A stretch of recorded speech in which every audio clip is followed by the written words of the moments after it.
Good morning. Good morning and welcome everyone. I see a couple of them still saying connecting, so I kind of want to give a second for that. Although Dave Langel's audio has been connecting for a long time, so it might just not be connecting. All right, I will open with a short prayer and then again, share my slides and screen with you all, okay? Let us pray. O Lord, help us to be more open to listen than to speak, to give than to receive, and to follow where you would lead us.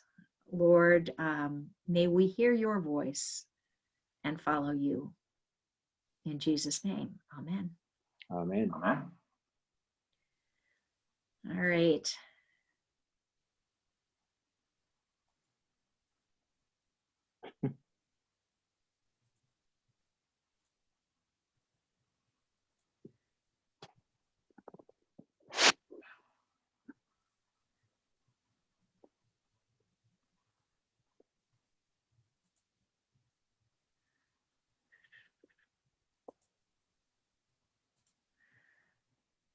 Okay, I hope everyone can see the slides. A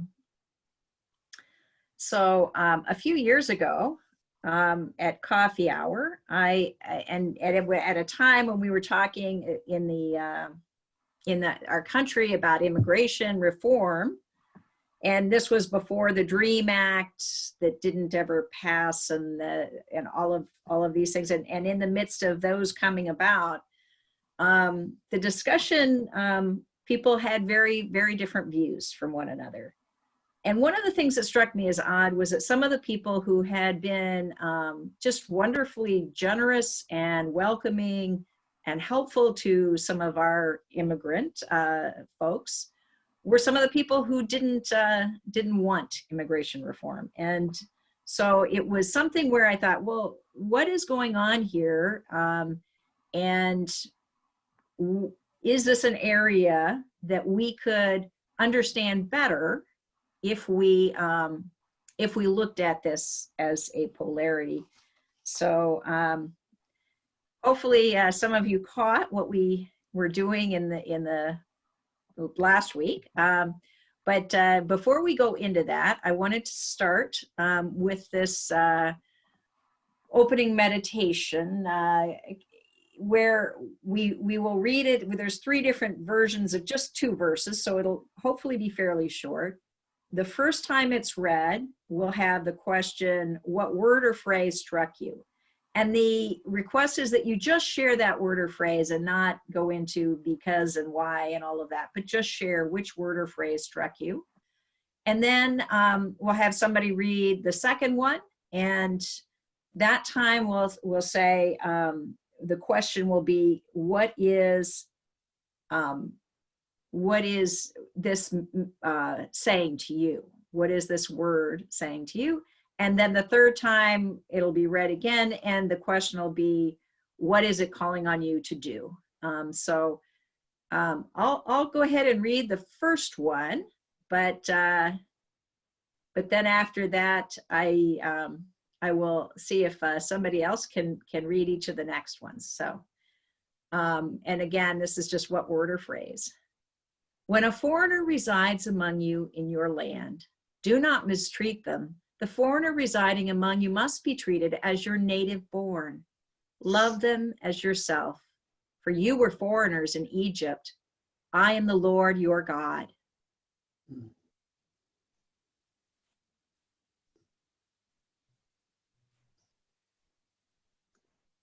Foreigners.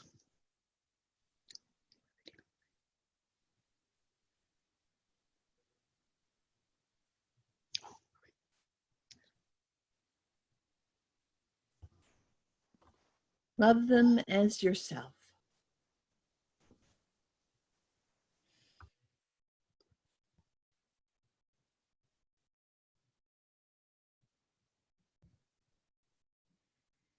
native born.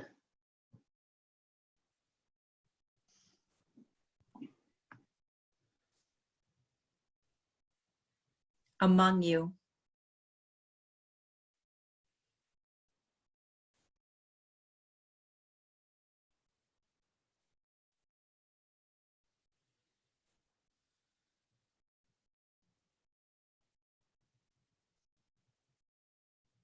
Do not mistreat.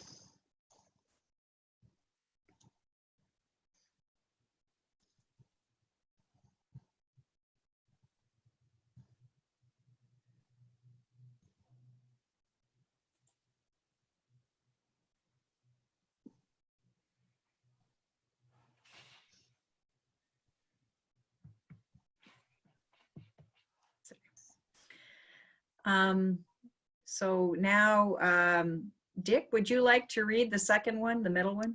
Sure. When a foreigner lives with you in your land, don't take advantage of him. Treat the foreigner the same as a native. Love him like one of your own. Remember that you were once foreigners in Egypt. I am God, your God. That's from the Message.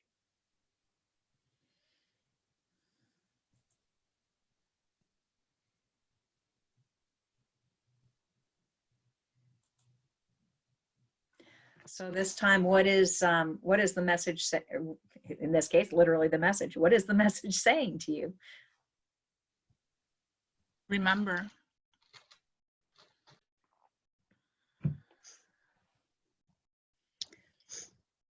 Love him like one of your own.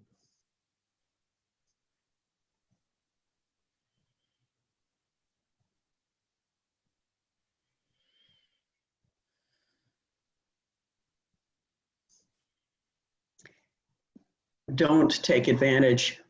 Mm-hmm.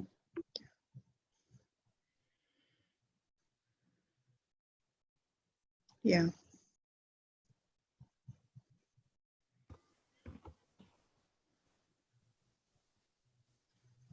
It's so easy to receive and then forget and not pass that grace or forgiveness on to the next person.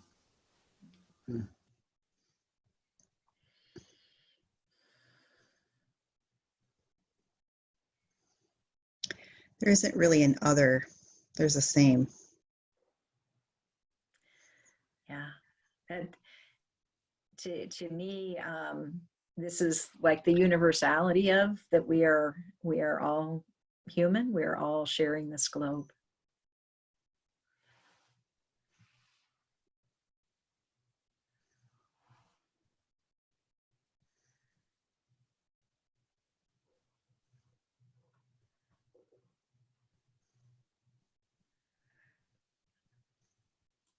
So Donna, can you read the last one? Sure. When an alien resides with you in your land, you shall not oppress the alien. The alien who resides with you shall be to you as the citizen among you. You shall love the alien as yourself, for you were aliens in the land of Egypt. I am the Lord your God. And this time, what is the word calling you to do? I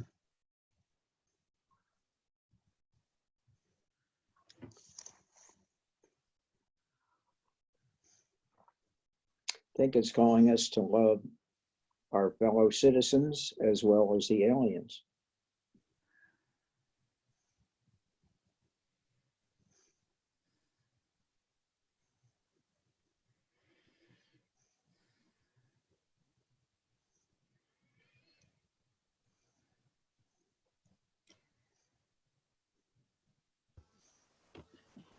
I see such a warning against hardness of heart.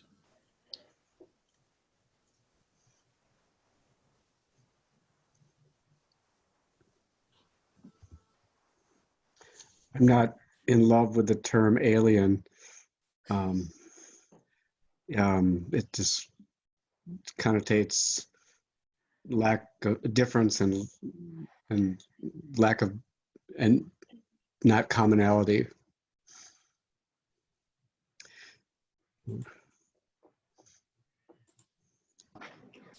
I think it calls us to recognize when oppression is happening and to stand against that.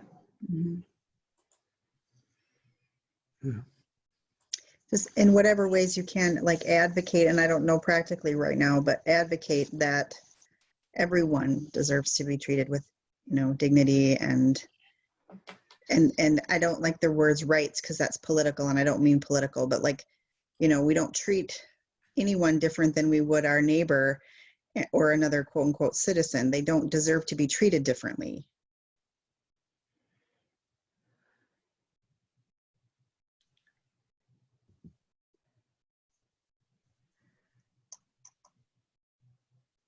In all three passages, people are reminded that they were once in this situation themselves. Mm-hmm. And I like that.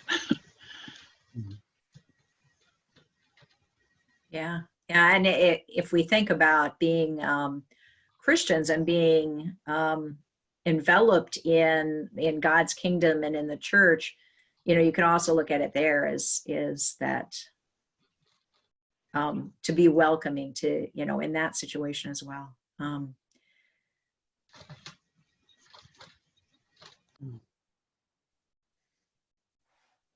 So for me, this is, it calls me to speak up for the refugees and aliens and to get involved. So that is something for me. Yeah.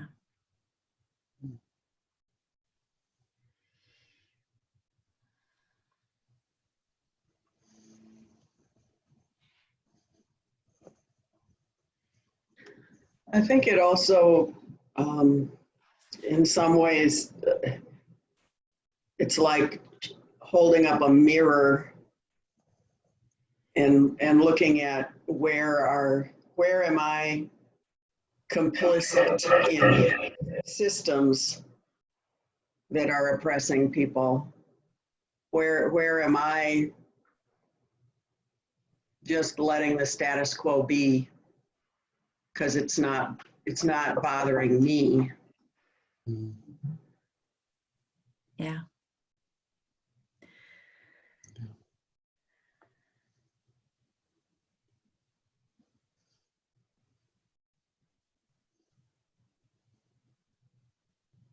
Yeah, that reminds me of that quote about, they came for this group of people and I wasn't that kind of person, so I didn't worry about it. And then they came for these people, and I can't remember what exactly it is, but very, very good thing that somebody wrote or said.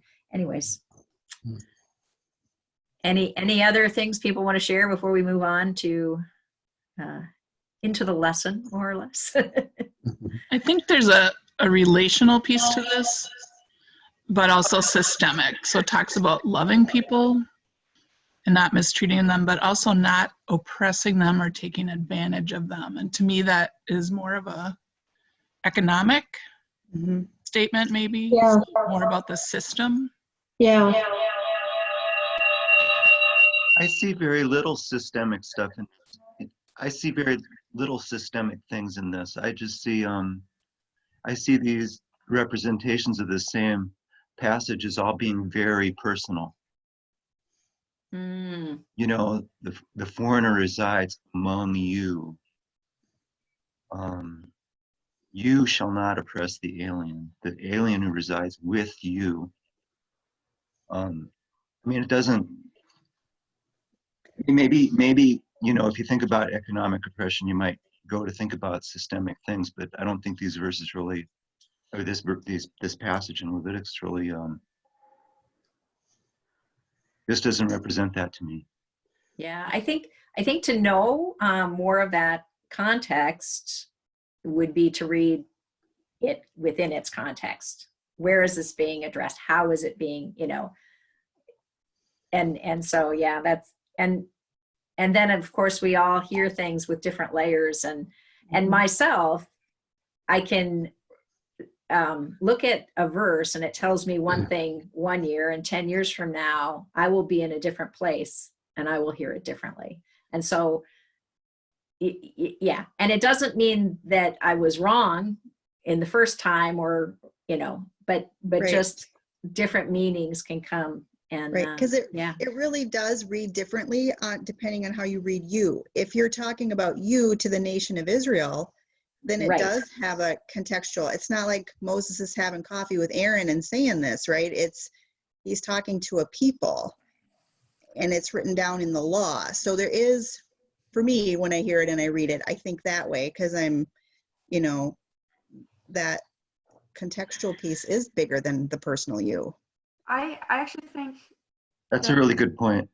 the phrase your land very much makes it feel like this is part of the decision like Israel is making, or like the direction of this group of people. So, as I read it, it's like, don't take advantage, because, it kind of sucked being slaves in Egypt. So that's, and I can totally see where, me personally, I'm not in charge of things. And so what this speaks to me is maybe a little different than what it was speaking originally to Israel. Be kind, allow people in your land to not be oppressed. I kind of see both sides, and the kind of what Judy alluded to a little bit, others to the personal aspect. And we're reading a book on the criminal justice system right now, and opening my eyes to something I've never been experienced. So I think it's your personal thinking and growth in that area and it is addressing this book is addressing some systemic things that I haven't been exposed to and never thought about. So it's very personal that I need to know more about this, but also it's become like we have a systemic situation in some instances too. Yeah. So which book, Dave? What's the name of it? Just Mercy? No, it's influenced by Just Mercy, but it's basically moving incarceration to restoration versus. Sorry, John, I have brain synapse. Yeah. Can't remember. Yeah. Well, you can share it later. I will. Just curious. All right. Unless somebody's dying to say something, we'll move on. All right. So refresher.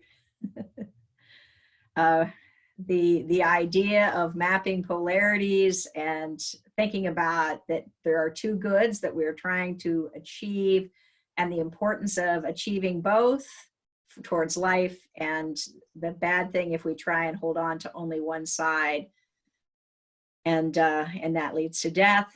When we inhale, we get the oxygen, but we also get carbon dioxide, and so we have to exhale. And we go around this and try and make sure that we're maximizing our oxygen intake and our carbon dioxide exhaling. And if we maximize both, we live. So that is the simple form, in case anyone forgot or didn't hear it. This is a compilation of what we talked about last week, what I heard from folks. Going towards the kingdom of heaven. There's notes in the boxes where they fit in one of the boxes. And then I kind of ran out of space. So Jesus in the temple with the money changers and Jesus the good shepherd ended up on the outside a little bit of the boxes. And then the idea of, as the body of Christ, balancing justice and mercy can be more at a community level, not only looking at it as an individual, because individuals might come out in one way or another, but if as a community we can balance that, that's good. And then the other thing that was kind of overarching is that God is wholly just and wholly merciful. We are not, but God is. And then the suggestion that sometime could be looked at is living for today versus living for the future. So just wanted to bring you back to where we had gotten to last week. And I tried to put things right across from each other that are in the graph that connect. So justice enabled by love versus enough love leading to justice, systematically asking why this is occurring, compassionately being responsive to the immediate situation. Asking why are they hungry versus feeding people, and find out who's throwing them in the river rather than helping to fish the people out of the river. So.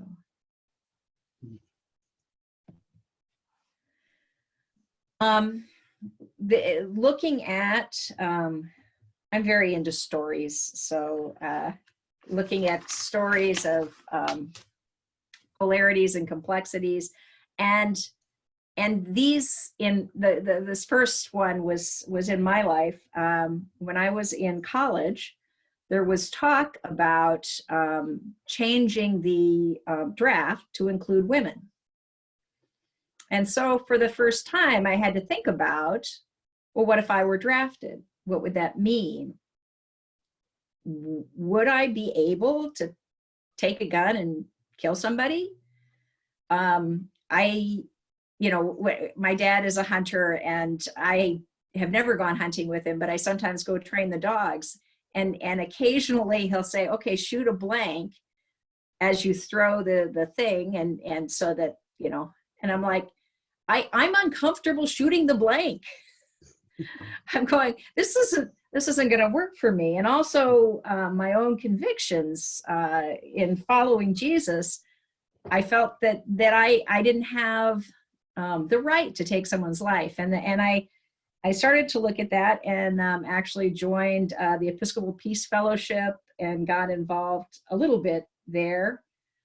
And then I was at home visiting, and my mom shared with me a cassette recording of Bishop Desmond Tutu speaking. And he was challenging Westerners that it's really easy for you to talk about peace and to think that there is no justification for war or violence of any kind, because you are experiencing a fairly just situation, especially at that time for white people in the United States and in Europe.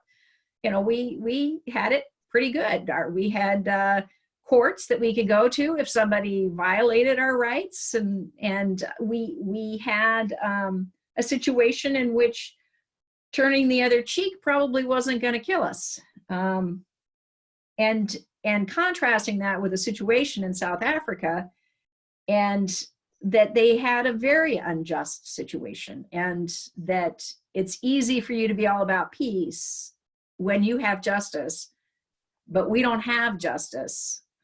And you're preaching to us in a sense about that. So that gave me pause, and it didn't cause me to throw out my peaceful inklings, nor did it cause me to think that I could in fact kill somebody. And I also had a lot of I'm an Army brat, and I have a lot of love of country and some patriotism there, and I felt that I could perhaps serve in the military as long as I didn't have to shoot somebody. Could work with putting people back together, except that I don't know how to do that, or building things as an engineer, designing things. I could do those sorts of things. And in fact, I worked for the Army for many, many years, although always in a civilian, civil works capacity. But that caused me to think about that, and to say, easy for me to think peace is really what it's all about, but there's truth in what he said, and that challenged me. Another polarity that I crashed into sometimes was freedom and equality. And when we look at freedom, freedom and equality, I mean, they're right up there in our founding documents. They're important, and we claim that that's what we have, is both of these things. And yet, if I take my freedom and do whatever I want, I can be trampling on another person. And if I insist on perfect equality, then how am I allowing people to be free? And so this is another one where it just is in conflict. And then I got concerned about apartheid, and in fact, I have just a plain gold band. I do not have a diamond ring. I said to my husband, I do not care to have one because of what was going on in South Africa, which is a long time in the past. And some of you are like, what was that again? Because you were too young to have been in the midst of worrying about apartheid in South Africa. But the wonderful use of polarities is the Truth and Reconciliation Commission in South Africa.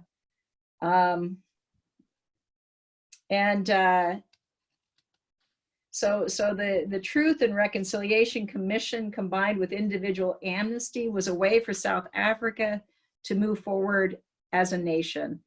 The approach was not to assume victims could let bygones be bygones. This option that option of just giving total amnesty was rejected because such amnesia would have resulted in further victimization of victims by denying their awful experiences. And that's a quote from Bishop Tutu in 1998. Nor could one force all perpetrators to pay the price for their actions. Prosecution of all perpetrators would risk turning the country into a bloodbath. The judicial trials of perpetrators would likely result in one of the following: an inability to get convictions because too much evidence had been hidden or destroyed, or obtaining convictions by violating the principle that people be proven guilty beyond a reasonable doubt. The Truth and Reconciliation Commission was set up at the founding, once apartheid was overturned and we had free and open elections, and of course a Black man was elected because they were in the majority, vastly in the majority. And Bishop Desmond Tutu was appointed to lead the Truth and Reconciliation Commission. And one of the words, I just want to get the definition because it comes into something I will read in just a second. Ubuntu is a Zulu word it's the Zulu word for humanity. And the other ways of looking at it as what it has become to mean is I am because we are, and universally connects all humanity. So this is from the Truth and Reconciliation Report. Go ahead and read it. However painful the experience, the wounds of the past must not be allowed to fester. They must be opened, they must be cleansed, and balm must be poured on them so that they can heal. This is not to be obsessed with the past. It is to take care that the past is properly dealt with for the sake of the future.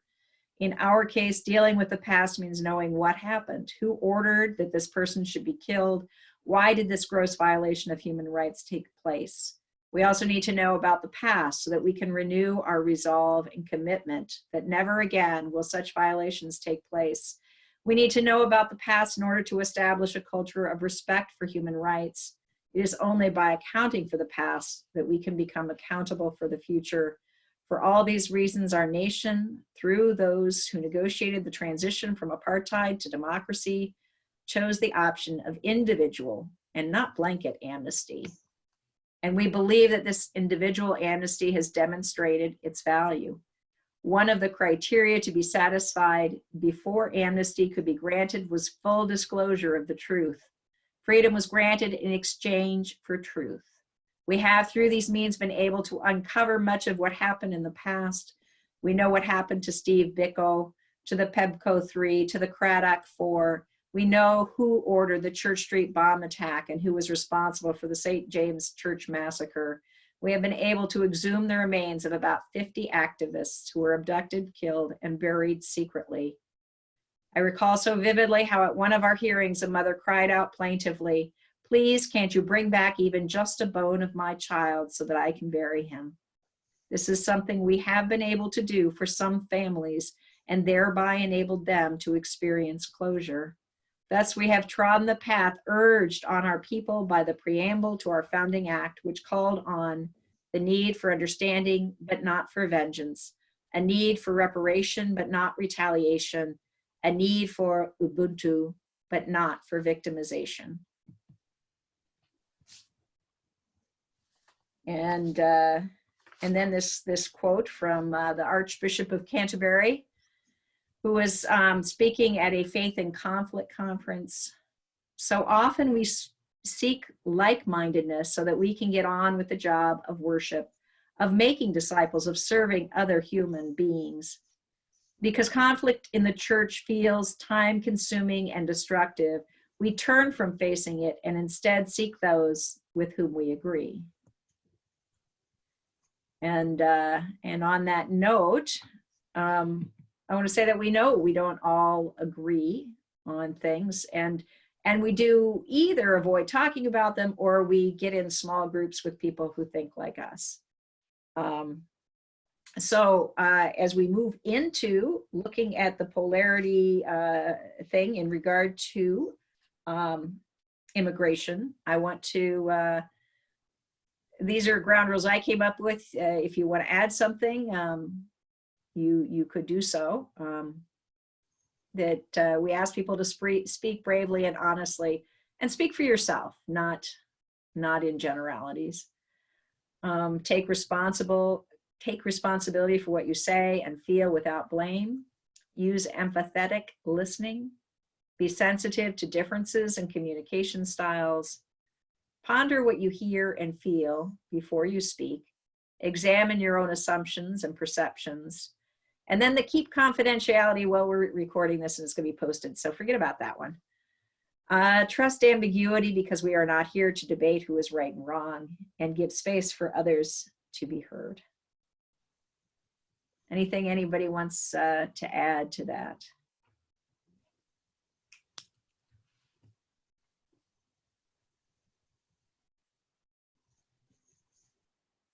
All right. So I am going to switch which screen I am sharing. And hopefully I'll get the right one. All right. So I came up with what to put in the two polls. We could discuss whether those could be better written.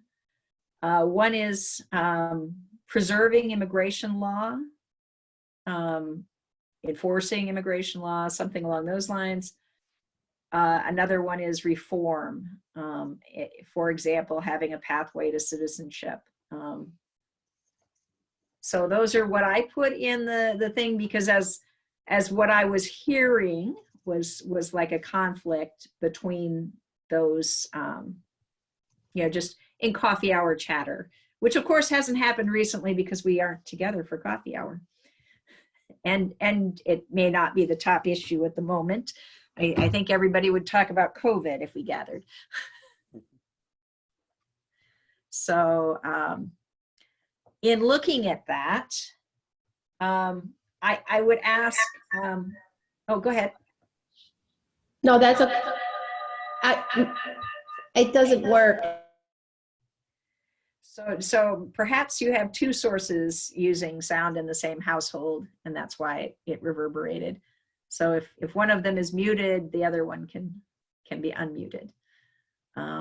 So anyways, starting from those especially who are worried about, who would not want us to create a pathway to citizenship for people who came into this country illegally, or have concerns about those, or somebody wanting to play the devil's advocate and just bring up what the issues are. The question is, what are the fears? What are the negative results if we over focus on on amnesty or pathways to citizenship, and what negative things might happen. And so I'm going to ask people to share ideas in that area. Hi, Judy, this is Luke. Hello. So one argument against reform is that it could discriminate in favor of people coming from places that are physically contiguous to America. And so like people like the Korean who are from across the ocean and who have followed rules and who, you know, got vetted and qualified, wait a long time to come and then finally get here, and then still have to wait 5 to 10 years to get citizenship. And so reform kind of discriminates against people like that, against the refugees, against the people coming from far away. Okay. It's more, you know, that would be an argument for why, no, you need to have some consistent method that says everybody, regardless of where they come from, should be following the same rules and should be getting the same path to citizenship. And not just, you know, come, because it's people who like cross the border physically are more, there's probably a lot more of those people who are undocumented in America illegally than there are people who came from abroad on the other visas and then just overstayed their visas. Okay.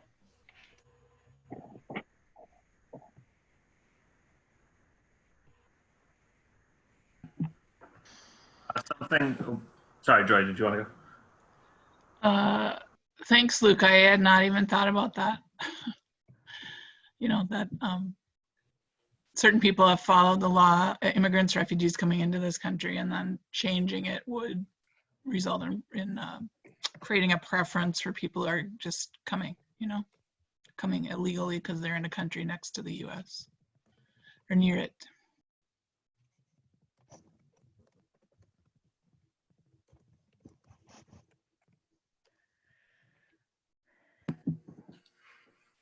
I was going to say one of the complaint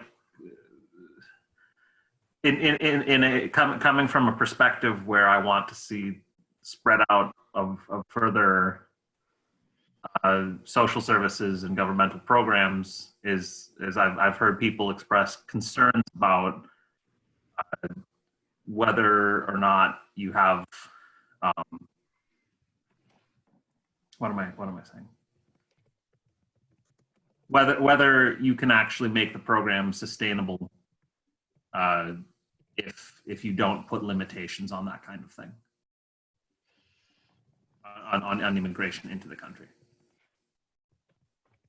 I mean, I'm talking things like universal health care, universal basic income, those kinds of ideas.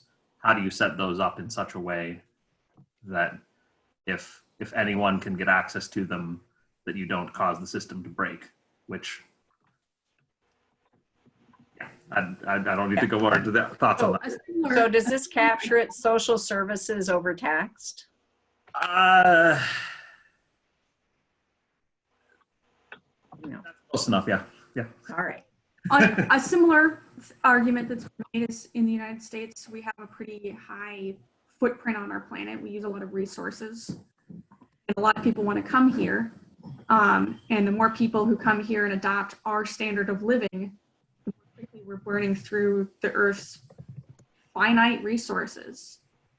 And is that, you know, are we hastening our own dire circumstances in that way? So more people with U.S. standard of living will impact the Earth. Does that get it? Good. All right. Anyone else?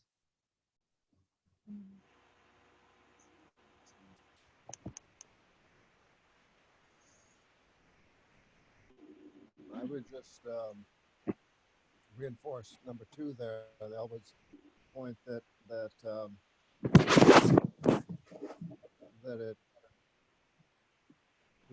pragmatic aspect to this, that it's very easy for people to sit and look at this abstractly and say we should do this or that, but they're not the people on the ground who have to find homes and have to find lodging and have to help with education, have to help with medication. Those are very real issues, and we have to think about the people when we take these positions and advocate for this people. We're going to have to implement those policies, and that's we can't forget about that.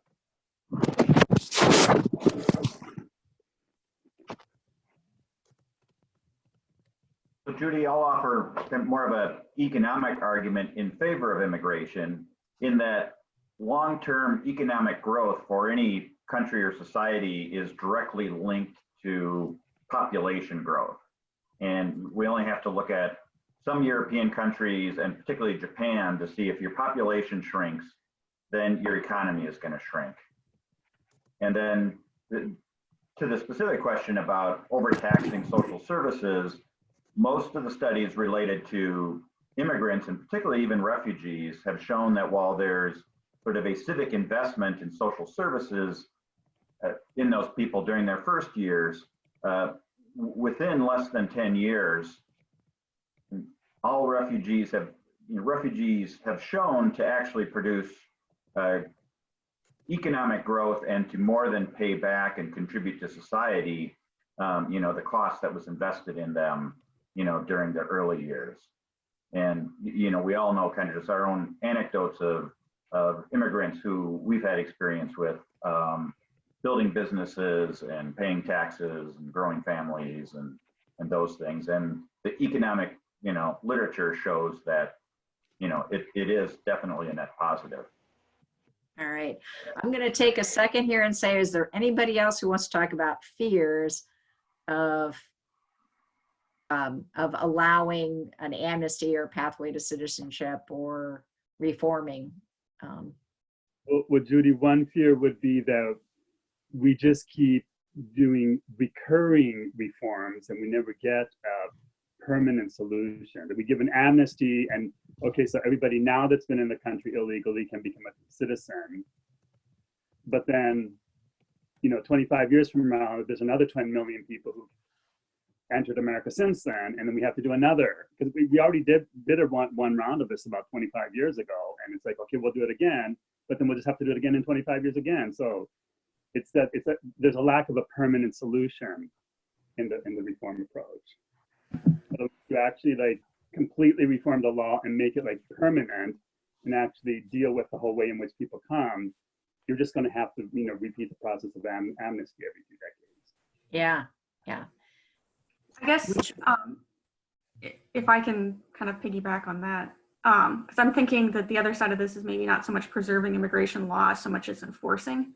And if you have a reform that's amnesty without a reasonable enforcement, it's kind of people don't know what to expect. People have to go through rigmarole to get access, and that can be very preferential, as we talked about before. You need rules that people can trust. You need people to trust that there's a system that works. Consistent institutions. So yeah, having the kind of just blanket amnesty periodically means people don't know what's going to happen.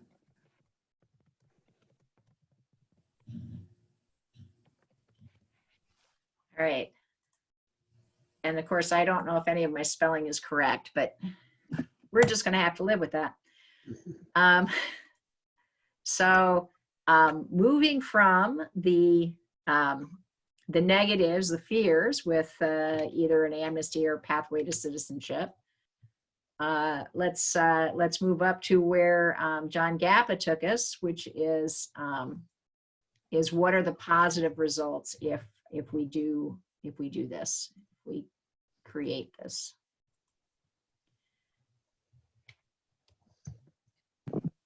Well, go ahead. Go ahead.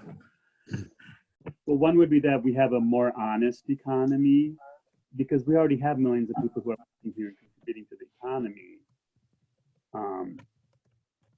and are paying taxes, but not getting Social Security. So it would make our whole society more honest if we actually just acknowledge that a lot of the workers that are here are here because we as a society want them to be here, and the law just hasn't caught up to that. Howard? I was just going to say, I think that you would demonstrably be able to save and improve lives. Is that when you have, especially with more refugee populations, so people who are fleeing perhaps more violent conditions rather than economic conditions, but even economic conditions, if you're growing up in an area where your economic conditions are so bad that 1 in 5 children make it to age 4, then you're saved. For every 25 children you let in, you're saving 5 lives, because our rate is much closer to 100%. It's not, but it's closer to. Yeah.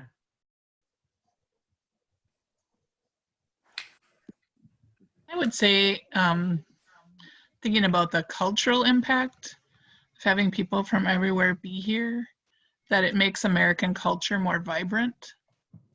So part of the culture wars right now is some white people saying you're trying to kill our culture, whatever that means. And I think adding all these pieces from everywhere, to me, that is America. So we end up with this like really vibrant arts and culture scene, and we all get to experience this together. Yeah.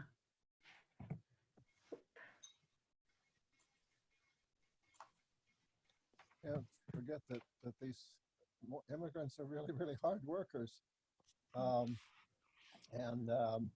We had our house resided a couple of winters ago, and that crew was they worked all through the winter, and I don't know who else would have done that.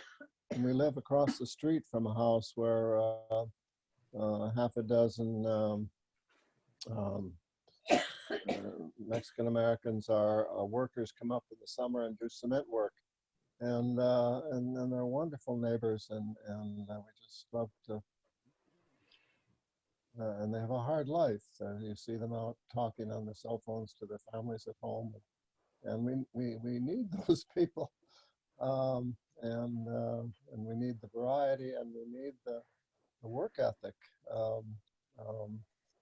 They're model citizens, and we can learn so much from them. Yeah, I think about when it was possible, when it was very likely that Liberians would have been denied the continuation of the deferred enforcement of deportation, DED, that they have been under for 20 or 30 years. I don't know how long.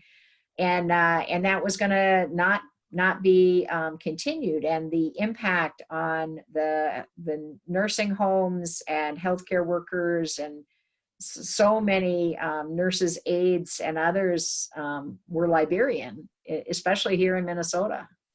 That was going to severely impact the ability to have care in all of those places. And I wonder what the impact of COVID, given where it's been hitting the most in Minnesota, how that is hitting our Liberian community. We actually just had a Liberian gentleman deliver a tree to us for planting in our yard. And he somewhat, I don't recall the full details of the conversation, but he gives me the idea. He educated me a little bit on our own democracy. And what I mean by that is immigrants experience, I think they sharpen our own democracy. They have experienced and see things we don't. We probably take for granted of our freedoms. And that's something we need to hear.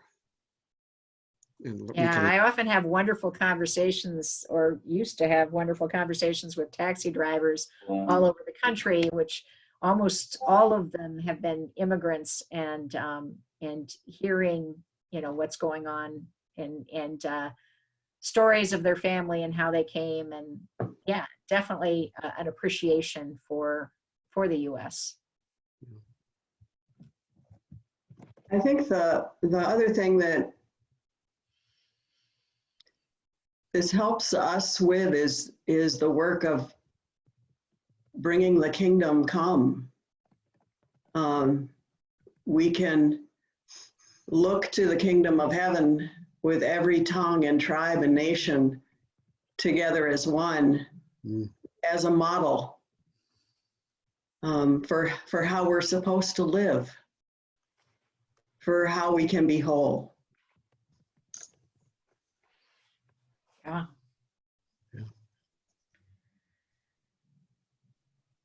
All right, anything else somebody wants to, I'm running out of space. This one's a popular one.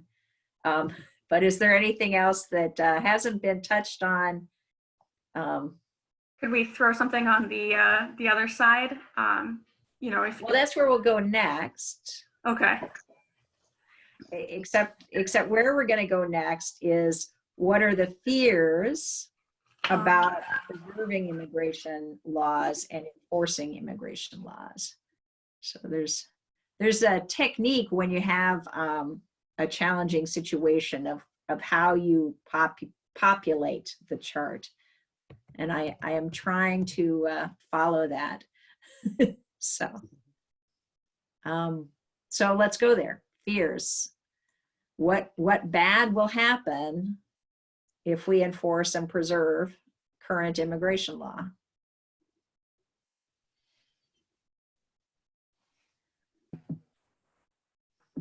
I think there's a fear that you could see families and communities torn apart.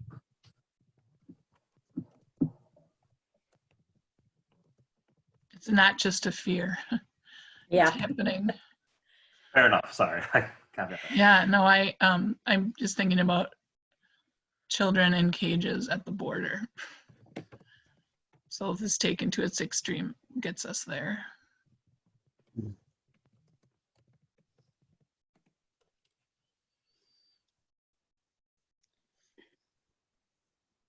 I think just even loss of, this is similar to what Joy was saying, loss of life. I mean, just, you know, people, I mean, just read about some of the COVID numbers in detention centers and, you know, parents being sent back to countries and their kids are here or their kids are sent and they're still sitting in a detention center. I mean, just literally like loss of human life.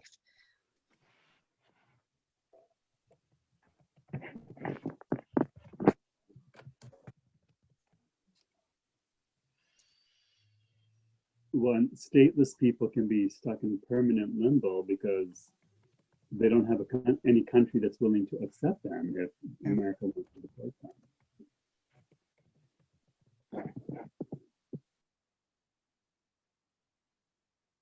For some, I think there's a fear of accepting our own hypocrisy.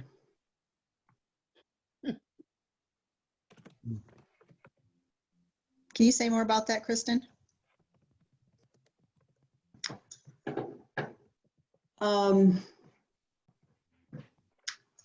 Well, I think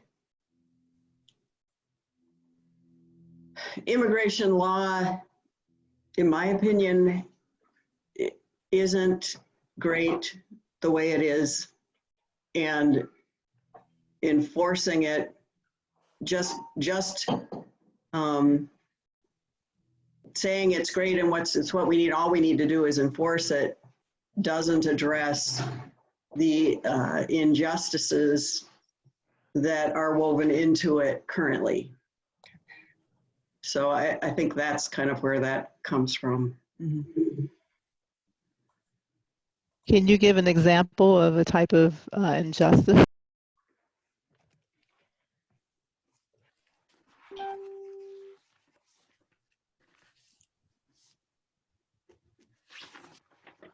Children in cages at the border.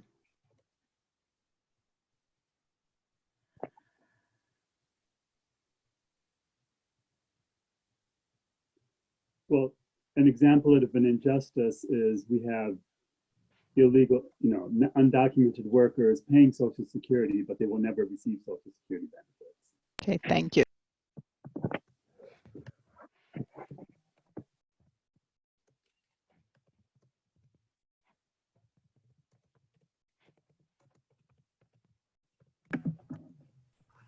there's another hypocrisy in that our way of life, you know, we have people working, you know, bringing in crops or working in our healthcare facilities, that if the laws were enforced, you know, we might not be able to have some of those things that we count on. So we're relying on things not working exactly the way that we say that they work.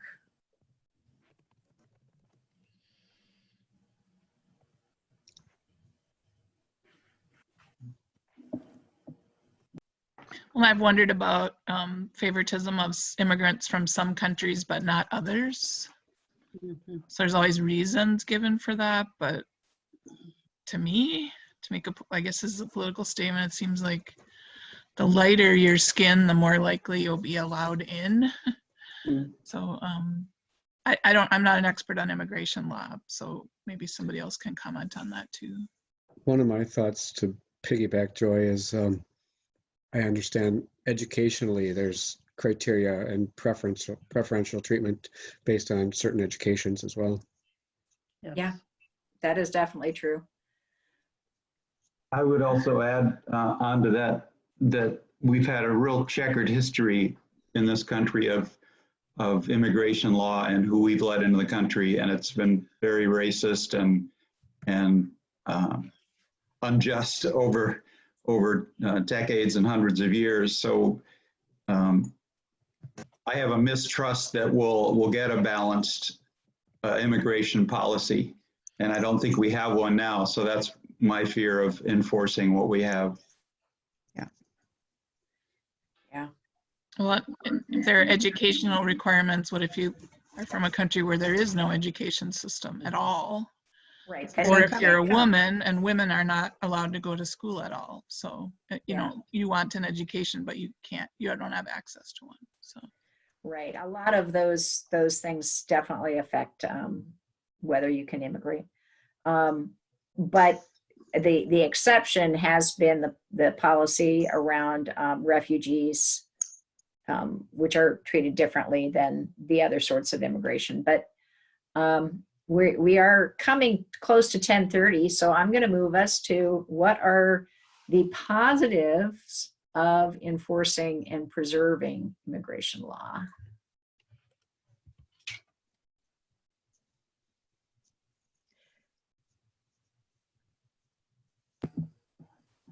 So does this mean reform, or does this mean as the law currently stands? As the law currently stands. That's a little tricky. Well, not everyone will have ideas in every quadrant, because we all are partial in different areas. So one thing would be, you know, when you enforce and preserve the current laws, clarity about who's in and who's not. This is a hard polarity because it's hard to have the idea of how you could have both of these together. Oh, right. How do you maximize the good of both? Yeah, like how does this together lead to life? Right. I mean, I think, oops, sorry.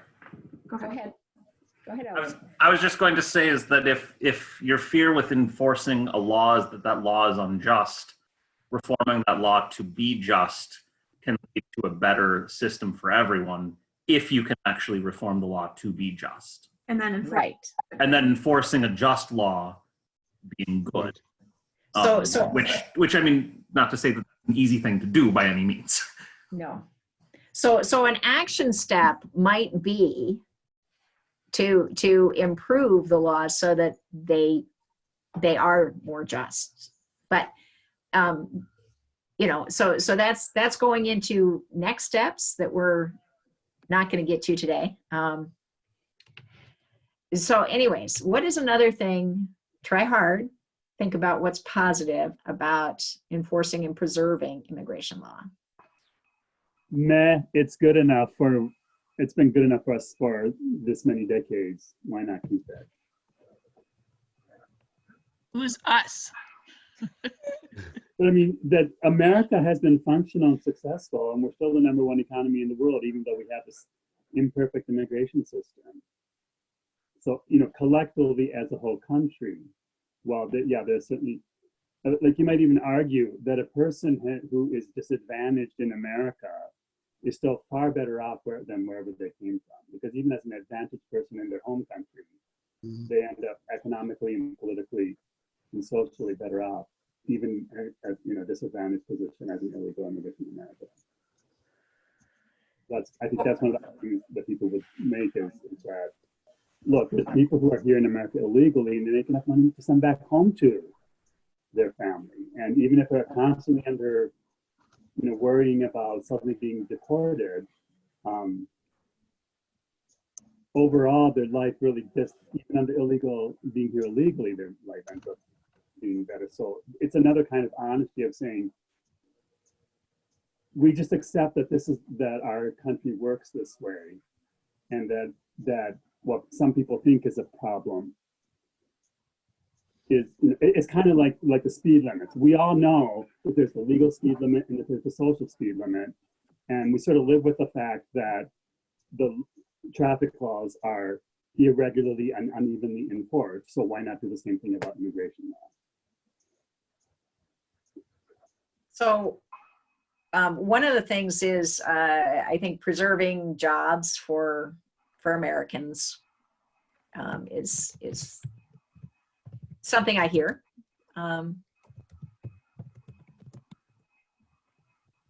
Another one you could argue that I wouldn't myself, but you could argue is that it's consistent with the past, and people who have come in under the old rules, with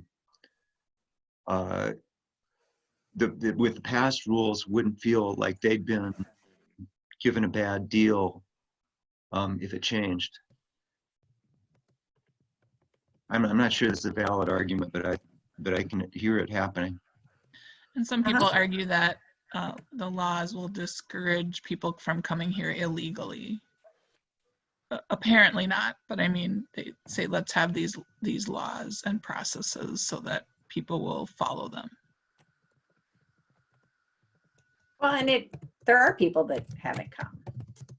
I have a good friend who their son, their oldest son, born and raised in the United States, married a woman from another country, and they have 2 kids together, and they have never come to the United States since they were married because she can't get a visa to come here. And so they have lived in many different places around the world where they can legally be. So it does discourage some people. That kind of relates to, under current immigration law for decades has favored admission of relatives of immigrants, under the framework of reuniting families. So to the extent that you think that that's a good thing to reunite immigrant families, current law allows for that. Now, under recent actions by the administration, that has been blocked. Yes. So if I were a Somali man and I would normally be able to petition to have my relatives be admitted, but that under current law has been blocked by the current administration. Sure. Yeah. Right. But traditionally, that was a bedrock of the way that the immigration law was written. Yeah. Right. And another good thing on the enforcement or preserving immigration law is if we kind of just let people come here without restriction, you get real brain drains in other places that are struggling, and people who are living there who can't come here need good places too. It shouldn't just be, well, everybody come to the US and it'll be fine. So we need how to help other places be good places for people to live. Yeah. And along those lines too, you think about these folks who are in countries where terrible things are happening, and so they're fleeing. It's like, well, what if they turned around and fought to make those countries better? I don't, Related to both of those comments, that's what I've been thinking about. I'm not sure which bucket it goes into it, but it's once you have a process in place, you can somewhat, like I would say, you can improve it. But should part of our improvement be, because a lot of people don't want to come, they're fleeing bad situations. So how do we have a situation where we can put some resources into improving their culture and their. Yeah, I'll stick it here because that's the only place that has any room.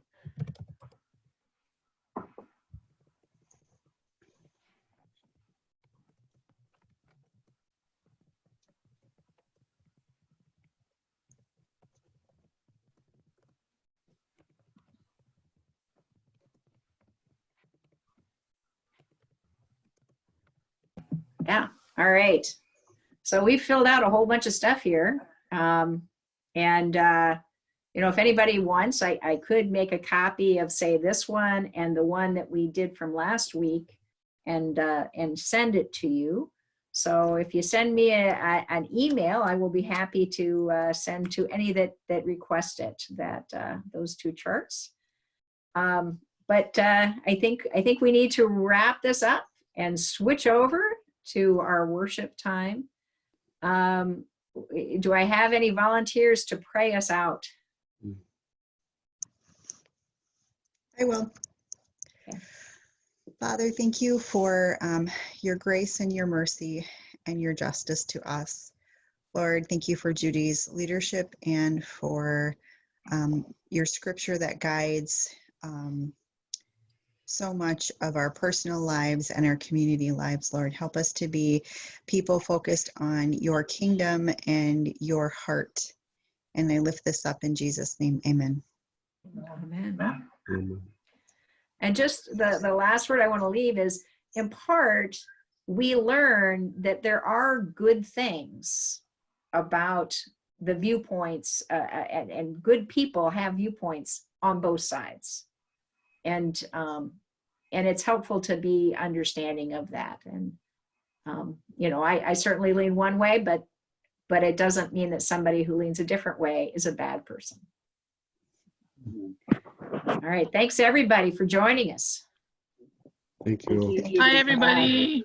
Thanks, everybody. Thanks, Judy. Thank you. Really helpful. Bye. Thanks Thank so you, much. Judy. Bye.